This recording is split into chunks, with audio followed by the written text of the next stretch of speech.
Hello বন্ধুরা, আজ তোমাদের কাছে আবারও চলে আসলাম ছোট্ট গল্প নিয়ে।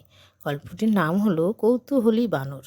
একদিন এক ছুতোর মিস্ত্রি একটা বড় কাঠের গুঁড়িকে করাত দিয়ে ফালি ফালি করে কাটছিল।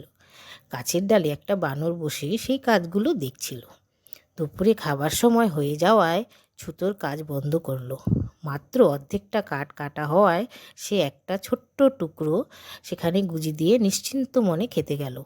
ছুতোর চলে যাবার পর বানর গাছের থেকে লাফিয়ে কাঠের গুঁড়ির ওপর এসে বসলো। অনেকক্ষণ ধরে সে কাঠের গুঁড়িটার এদিক ওদিক আশ্চর্য হয়ে তাকাতে লাগলো, কিন্তু কিছুই বুঝতে পারল না। তার কৌতূহল ক্রমশ বাড়তে লাগলো। তখন গুঁড়ির ওপর দুই পাশে দুই পা দিয়ে বসে সে অসম্পূর্ণ কাটা জায়গাটায় বারবার দেখতে লাগলো। ফলে অজান্তে তার লম্বা লেজটা কাঠের ফাঁকের ভেতর আটকে গেল। অকারণে সে গোজা কাঠের টুকরোটা নিয়ে নাড়াচাড়া করতে লাগলো। হঠাৎই সে সেটা টেনে তুলে ফেলল।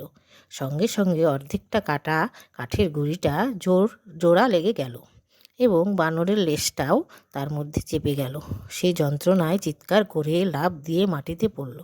তার অর্ধেকটা লেজ কাঠের গুঁড়ির মধ্যে রয়ে গেল।